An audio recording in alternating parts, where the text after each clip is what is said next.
started then. Good evening, everybody. We'll go ahead and call to order our Board of Mason County Commissioners' fifth Tuesday special meeting. We'll begin with the Pledge of Allegiance. If Herb, if you wouldn't mind leading us, please. I pledge allegiance to the flag of the United States of America and to the republic for which it stands, one nation, under God, indivisible, with liberty and justice for all. Thank you. Move on to our third item on tonight's agenda, which is our open forum for citizen input.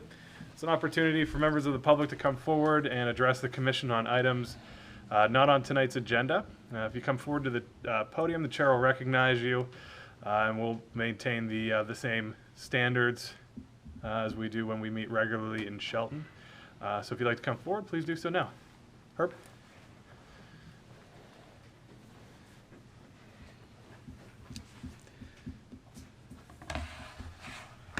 Yeah, I'm Herb Gerhardt from North Shore. Most of you are aware of our target shooting, or some of you are. Target shooting at Shoe Fly, which started in 14.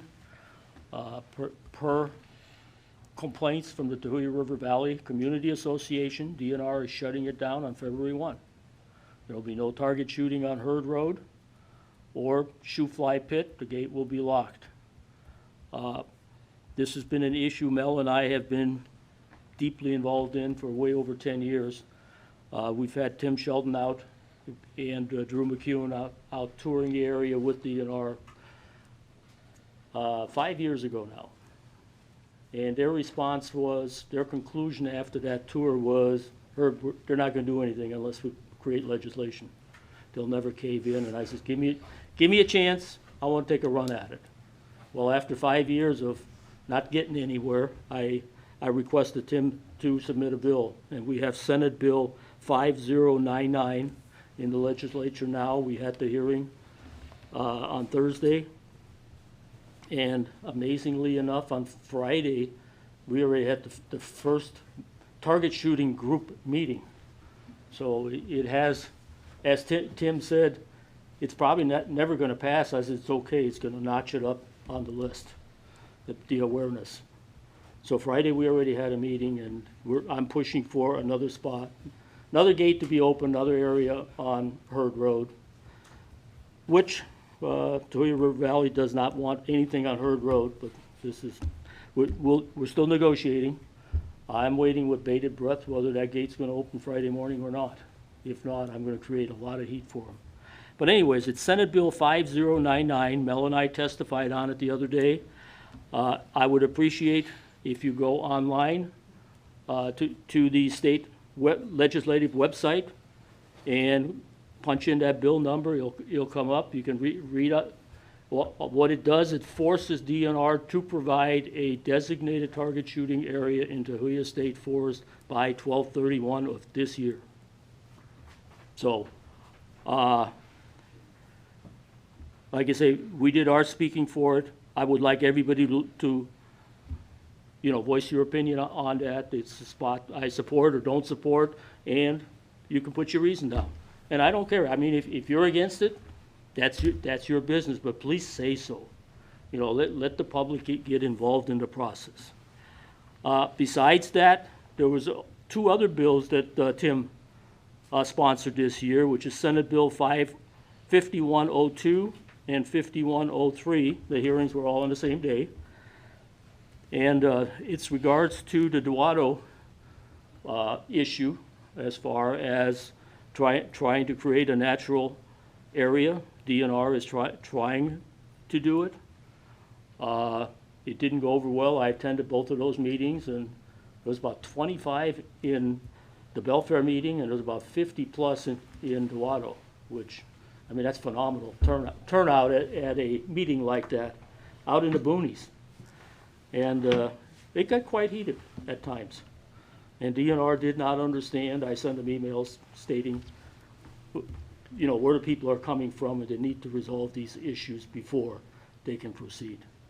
And it went off the table for now, but I think that's just a momentary blurb.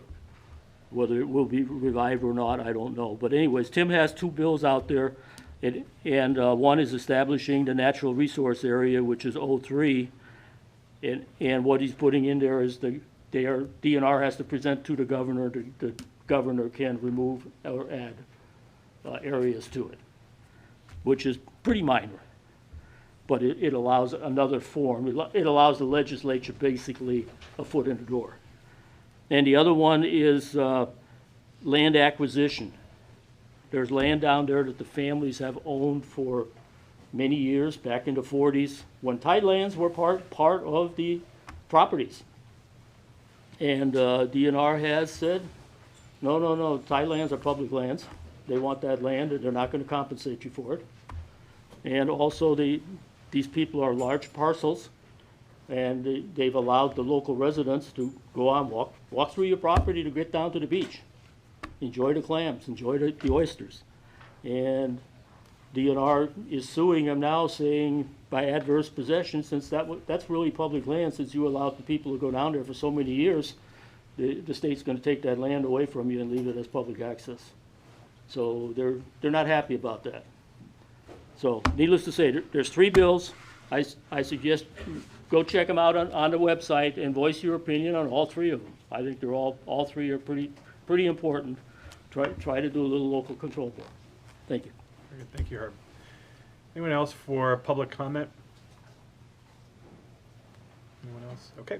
Seeing none, we'll move on to item number 4. We have an update from Mason Transit Authority on their park and ride at Log Yard Road and State Route 3. Invite Danette Brannon up.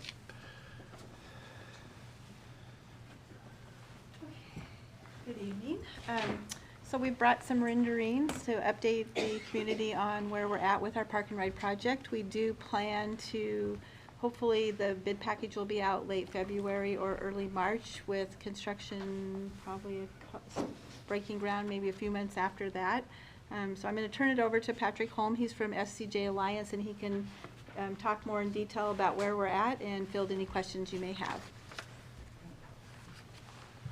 Good evening, Commissioners. Thanks, Danette. So, following up on what Danette said, I'll start with the park and ride.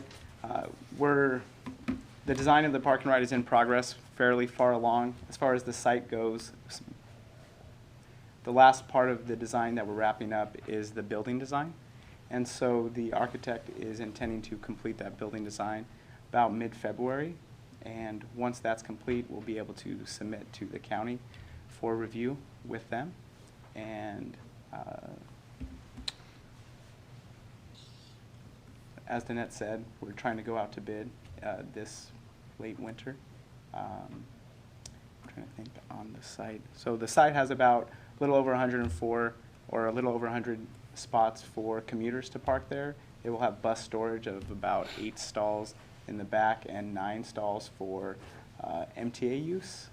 We're planning on having a car charging station at the park and ride, and pedestrian overhang for those waiting outside. And the building facilities are going to be about 4,500 square feet, plus or minus, depending on how things shake out in the design.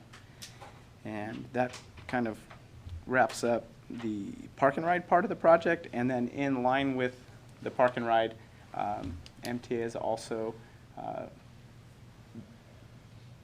constructing a roundabout at Log Yard Road and SR3 to provide access to that park and ride, as well as just to provide safety for left turns coming east and west out of Log Yard Road.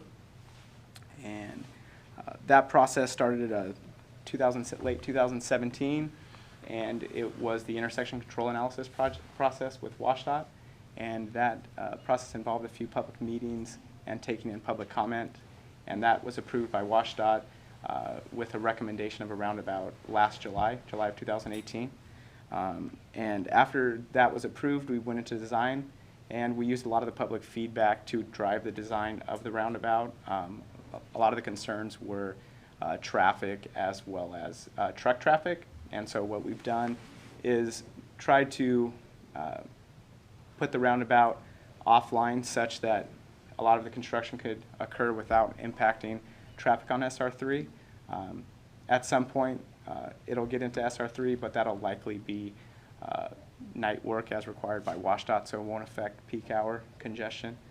And then the roundabout itself was designed to accommodate the volume of trucks that come out in and out of Log Yard Road, specifically up to the 90-foot pole trucks, logging pole trucks, as well as heavy equipment lowboys, the longer lowboys that are about 120 feet long. So there's ample truck aprons, and that's why it kind of has a unique truck apron in the center, is to accommodate those large vehicles.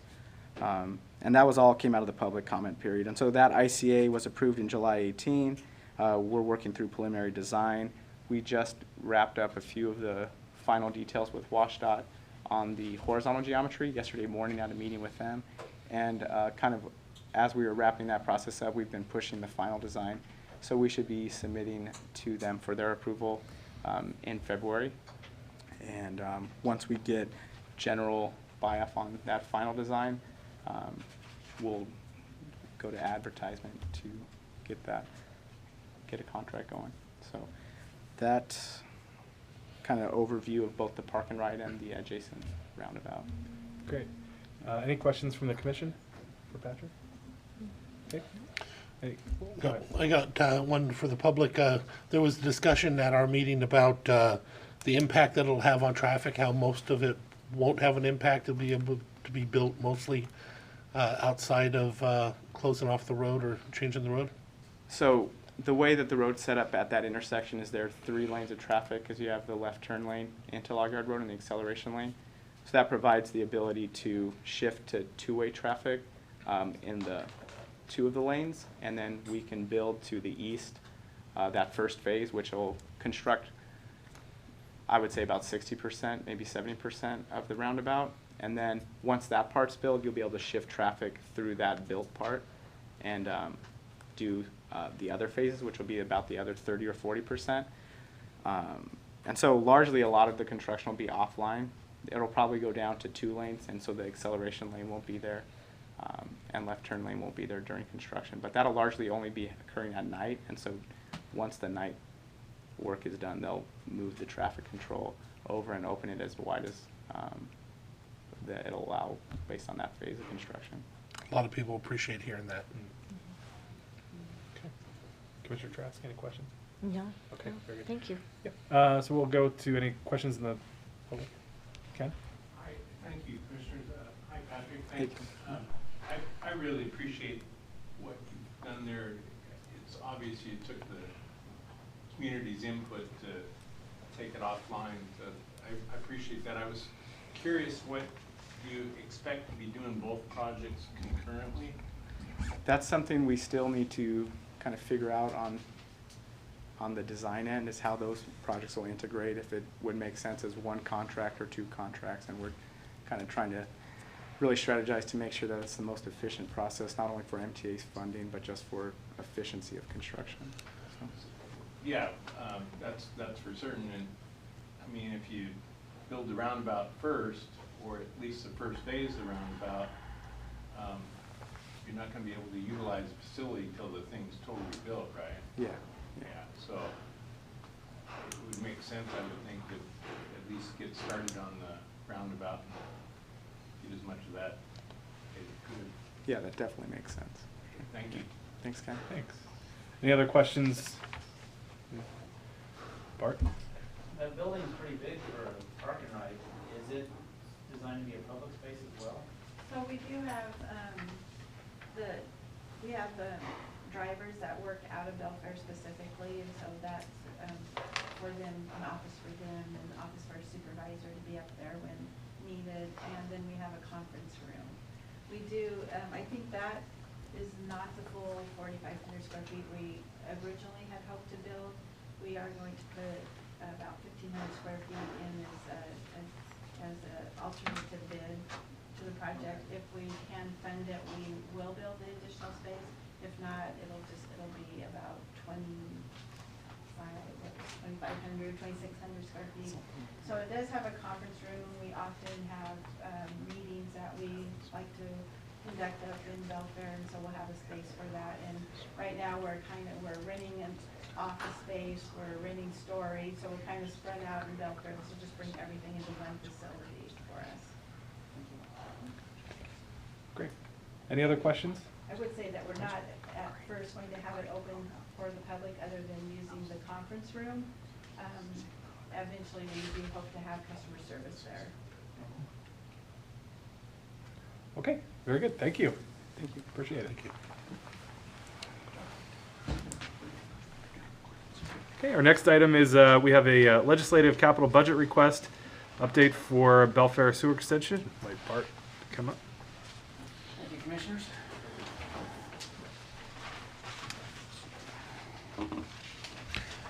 So I'm Bart Stepp. I work for Mason County Public Works. I'm in charge of the utilities and waste management for the county, which includes the Belfair sewer system. And so I'm going to talk a little bit about kind of a proposed project for the Belfair expansion of the Belfair sewer system. And it works. Okay, good. All right, a little bit of background just on the Belfair system itself. Sewer system was put into service in 2012. It's a membrane, the plant itself is a membrane bioreactor plant. Mainly it's in terms of technology and how clean, get the effluents about as clean as you can get it. It produces Class A effluent, which that definition means you could actually use it to potentially for irrigation on parks or for industrial purposes. And it has the collection system itself, which is how you get the sewer. It's a combination of gravity along with a low pressure sewer. Operational status, we have a little over 200 connections right now. That's good for about 420 equivalent residential units. Our average flow is about 60,000 gallons a day, but the plant is permitted for twice that, 125,000. And we actually have basins and other equipment that are sized to actually handle about almost 4 times that flow. So as you can see, we have a plant that's has a lot of capacity in it, but we're not getting enough flow. So there's obviously opportunities to expand that and improve the financial viability of the sewer system. Just a couple more things. We have an operator that works at that plant daily. We have other operators that kind of work in the collection system. And it does not have a solids handling system. So the sludge that's generated there, we actually haul to the city of Shelton, who dries it and they make a fertilizer out of it. Just some little information about the effluent quality.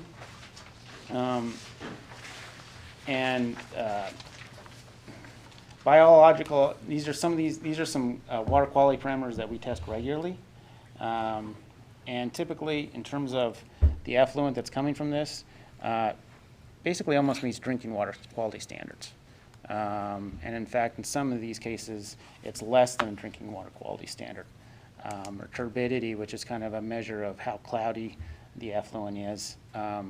Drinking water standard is 0.5, and we are typically below 0.2. So it gives you an idea of how well it's treated. So we kind of move on here to this proposed sewer extension.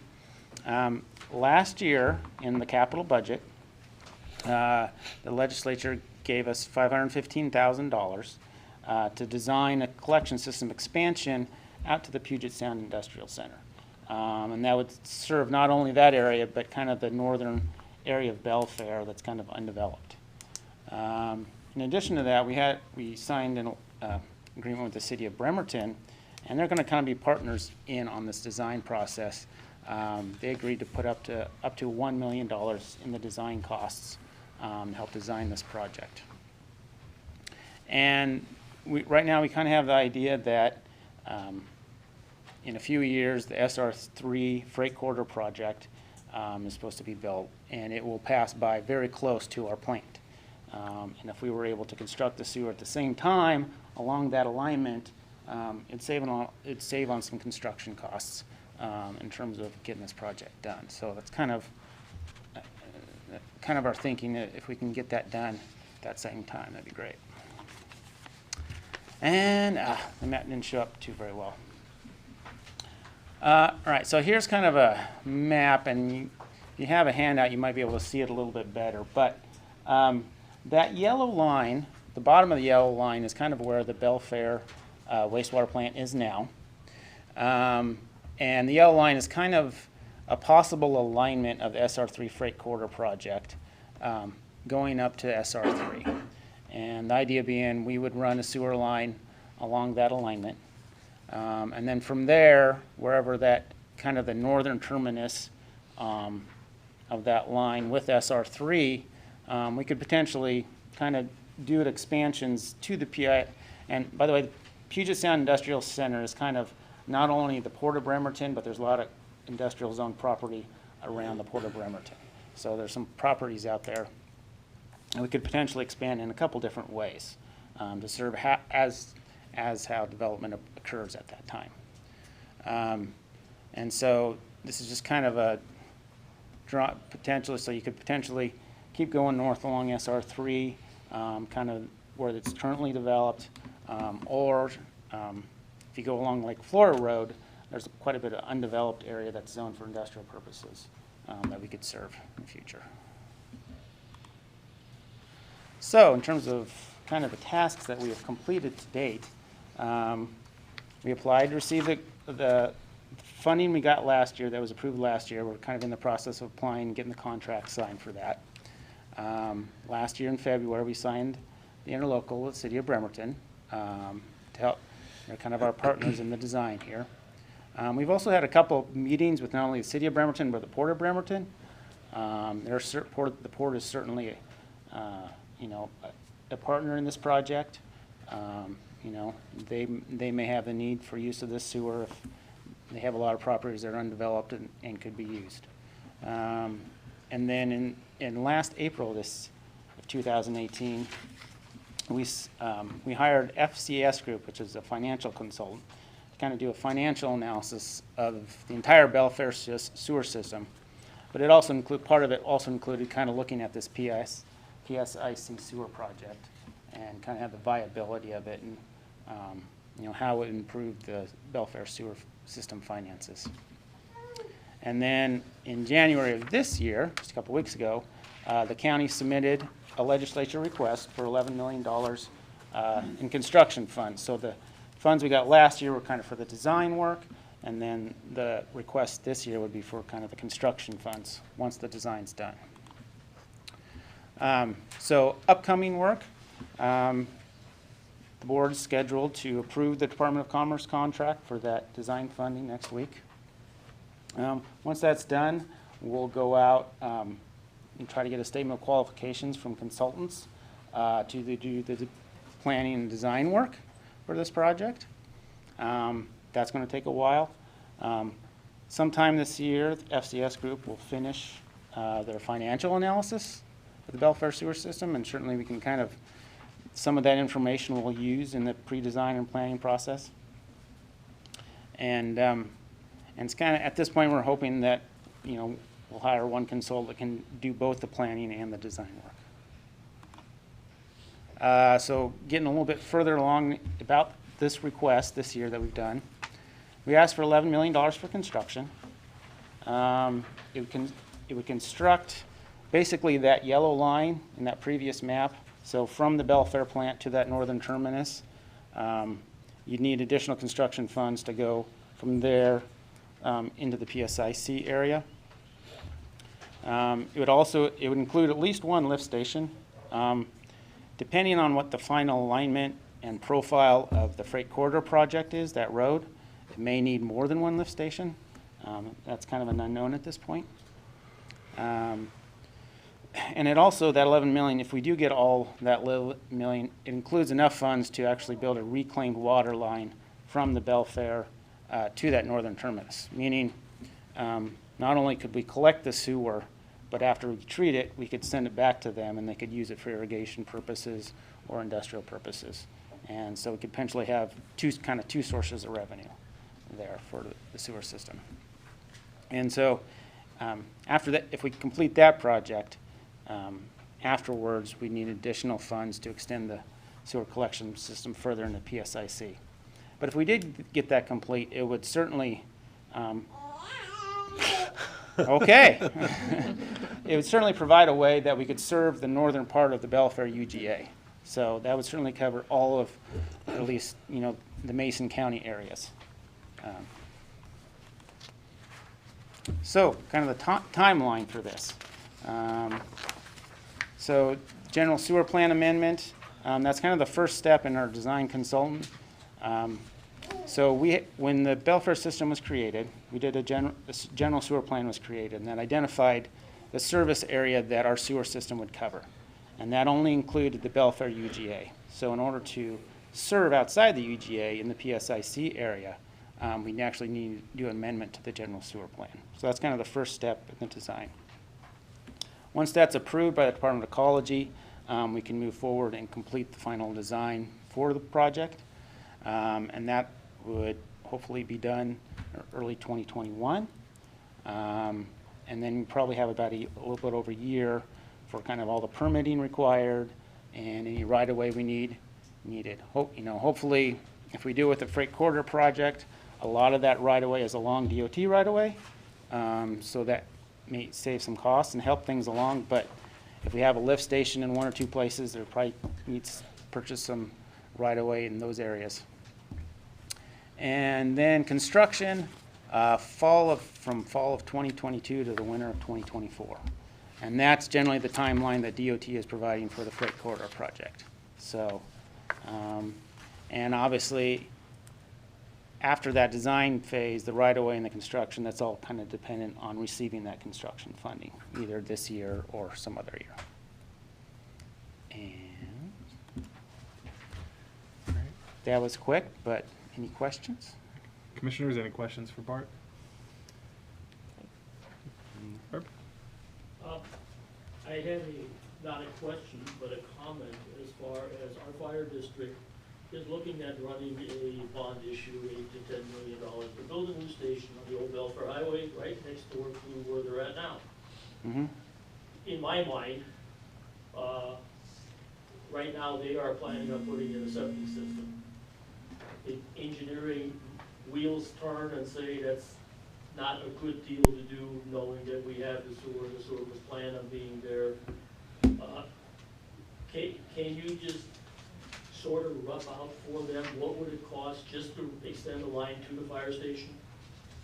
And not spend their design money for a new sewer system, for a new septic system, and build a new septic system, if it's all feasible to connect it to our sewer system? I mean, they certainly could. If that isn't too, because. You want me to do that design? Is that what you're asking? Let the county talk to. Oh, okay, Just generalities, Mhm. don't go on nitty-gritty stuff. okay. See if it is feasible or not feasible. In my mind, it's advantageous to do that. Okay. Whether it's financially feasible or not, I don't know. Okay. I don't know where we're stopping right now. I think it's at the hub. Yeah, pretty much. It's, yeah, just maybe like one property north of that, So but yeah. we're talking less than a quarter of a lot. Mm-hmm. And how much does it cost nowadays to go engineer a new septic system for a good-sized fire hall? And then build, is that money well worth spent? Okay. We'll take that into consideration. Ken? I have a comment. Well, I'll just mention, I think that Chief Watkins already talked to the county here, and it's pretty cost prohibitive. So anyway. We had initial discussions. I don't know, we didn't really provide them whole much information on what it would cost. I don't know whether they've looked into that or not, I can't tell you. Yeah, I don't have a clue. Yeah. But I wanted to ask Bart, the area that, of the Belfair UGA that's being serviced, or potentially serviced by Mhm. this, is it zoned mostly residential? Well, in terms of that area, here, let me go back to that.